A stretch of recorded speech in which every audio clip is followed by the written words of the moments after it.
Hello students, welcome once again our mathematics YouTube video lecture of class 11. Till now we have completed up to question number 9 of miscellaneous exercise. Now we have from question number 10 onwards. So let us see the question number 10. Let A equal to 1, 2, 3, 4, B equal to and F is given. We have given A is equal to 1, 2, 3, 4, B equal to 1, 5, 9, 1, 5, 9, 11, 15, 16 and F is equal to 1, 5, 2, 9, 3, 1, 4, 5, 2, 11. The question asking that F is a relation from A to B. Is F is a relation from A to B? So you can see here 2 has two images. One is 9 and another image of 2 is 11. So F is not a function. So F is not a function because two images, because element 2 has two images.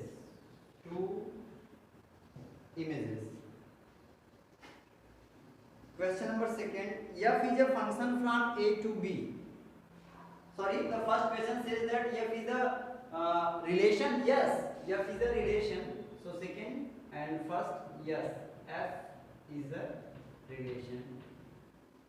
F is a relation. Okay, so F is a relation, but F is not a function. The question number 11. Question number 11. Let F be subset of Z cross Z, defined by F is equal to AB comma A plus B. F is given. F is equal to AB comma A plus B and AB are integers such that A comma B belongs to Z. Is F is a function from Z to Z? तो क्या F एक function है Z से Z के लिए? आप ध्यान से देखिए, तो Z क्या है? एक इंटीजर है, यानी Z का मतलब है कि Z में -5, -4, -3, -2, -1, 0, 1, 2, 3 लाइक सो इनफाइनाइट तक, और यहाँ भी माइनस इनफाइनाइट तक की नंबर्स आई हुई होंगी. तो Z क्रॉस Z में सब कुछ आ जाएगा, -5, -5 लाइक सो. अब इसमें हमें वो नंबर लेनी है AB, A plus B, AB, A plus B, जहाँ पे कि A और B जो हैं वो एक इंटीजर है. तो अब देख लेते हैं F में कौन कौन से एलिमेंट आते हैं. जैसे मान लेते हैं कि हमने A ले लिया है अपना 5 और B ले लिया है 4. ठीक है, तो ये हो जाएगा 20, 9. ठीक है, और अगर हमने A मान लीजिए ले लिया -5 और B हमने ले लिया -4, फिर हो जाएगा -5 इंटू -4, फिर यहाँ 20 हो जाएगा, और -5 -4 तो -9. तो क्या ये रिलेशन एक फंक्शन है? नहीं, क्योंकि 20 के दो इमेज हैं, 20, 9, 20, -9. ऐसे 20 के कई इमेज हो सकते हैं वास्तव में. जैसे आप AB की जगह अगर 10 और 2 रख दो, 10, 2 और 10 प्लस 2 तो 20, 12 हो जाएगा. तो इस तरह से ये एक रिलेशन नहीं होगा. हम लिखेंगे कि no, it is not a function. It is not a function. नहीं, यह एक फंक्शन नहीं. आई बात समझ में? अब कहा जा रहा है क्वेश्चन नंबर 12 में, तो क्वेश्चन नंबर 12 देखते हैं, 11 हो चुका है।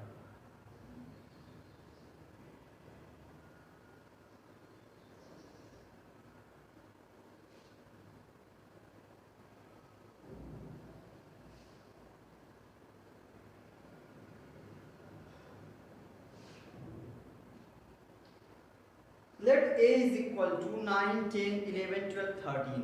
आपको a दिया गया है,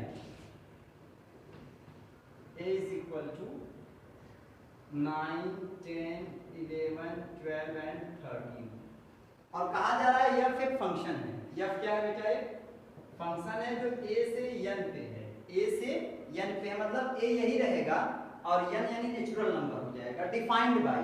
अब इस फंक्शन में कौन कौन से लोग आएंगे? The highest prime factor of n। तो पहले a क्रॉस n निकाल लेते हैं। तो a क्रॉस n की वैल्यू अगर आप इमेजिन करो तो ऐसे हो जाएगा 9, 1, 9, 2 से लेकर के 9, इनफाइनाइट तक। भाई a क्रॉस n निकाल रहे हो आप। फिर a से n के लिए जितने ऑर्डर पेयर बनेंगे 10, 1 से लेकर 10, इनफाइनाइट तक आप जाओगे। ऐसे ऐसे करते करते 11, 1 से लेकर 11, इनफाइनाइट, 12, 1 से लेकर के 12, इनफाइनाइट और 13, 1 से लेकर के 13, इनफाइनाइट तक आप जाएंगे। फिर आगे क्या कहा जा रहा है कि जो इसका फंक्शन, ये तो रिलेशन हो गया एक। अब फंक्शन जो है the highest prime factor of n। आपको एक फंक्शन दिया गया है, find the range of f, और वो फंक्शन में वो नंबर लेनी है कि जो ये इसका फंक्शन है वो उसका हाईएस्ट प्राइम फैक्टर होना चाहिए। प्राइम फैक्टर जैसे 9 का तो फैक्टर 1 है, 9 का एक फैक्टर 2 भी है, सॉरी 2 नहीं है, 9 का एक फैक्टर 3 भी है और 9 का एक फैक्टर 9 भी है। तो 9, 1 आएगा, 9, 3 आएगा और 9, 9। लेकिन हमें हाईएस्ट प्राइम लेना है। क्या 1 जो है 1 9 का फैक्टर है, लेकिन 1 प्राइम नहीं है, तो ये नहीं लिया जाएगा। 9 का फैक्टर 9 है लेकिन 9 प्राइम नहीं है। हाँ 9, 3 है, 3 जो है 9 का फैक्टर भी है और प्राइम भी है, इसलिए ये जो होगा फंक्शन में एक पहला हमें पेयर मिलेगा 9, 3। अब ऐसे 10, 1, 10, 2, 10, 1, 10, 2, 10 तक ही मिलेंगे भाई। वैसे तो 10, 11, 10, 12, लेकिन ये सब तब 10 से बड़े हो जाएंगे और बड़ी नंबर तो फैक्टर हो नहीं सकती है, ठीक है। तो यहाँ पे 10, 1 फैक्टर है, हाँ 2 फैक्टर है, हाँ 3 नहीं है, 5 रहेगा इसमें। तो इसमें प्राइम कौन है? 2 भी प्राइम है और 5 भी प्राइम है। हाईएस्ट प्राइम कौन है? 2 है कि 5 है? क्योंकि वो कहा हुआ है आपसे the highest prime factor of n, यानी कि जो ये नंबर है ये इसका हाईएस्ट प्राइम फैक्टर होना चाहिए। तो 10, 5 आई थिंक प्राइम फैक्टर है इसका और हाईएस्ट भी है, तो 10, 5। ऐसे 11, 1, 11, तो 11, 11 आएगा क्योंकि 11 का सबसे बड़ा फैक्टर 11 और 1 है और 11, 11 है, लेकिन प्राइम 1 नहीं है और 11 प्राइम है और इसलिए 11, 11 आ जाएगा। और 12 के फैक्टर होंगे 12, 1, 12, 2, 12, 3, 12, 4, 12, 6 और 12, 12।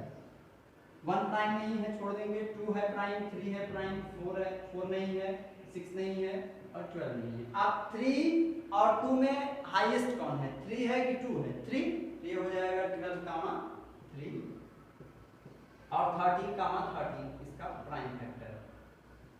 तो आपके पास क्या हो गया फंक्शन? 9, 3, 10, 5, 11, 11, 12, 3, 13, 13। और अगर आप इसका रेंज लिखना चाहो, रेंज का मतलब सेकेंड एलिमेंट, तो रेंज हो जाएगा 3, 5, 11, 13। 3 आ चुका है, 3, 5, 11, 3 नहीं आएगा, यहाँ ले चुके हैं 13। तो इस तरह से आप देख पा रहे हो कि इसका रेंज हो गया 3, 5, 11 एंड 13। तो ये आपका मिसलेनियस एक्सरसाइज जो है वो कंप्लीट हो चुका है, ठीक। अब अपने नेक्स्ट वीडियो में हमें डिस्कस करना है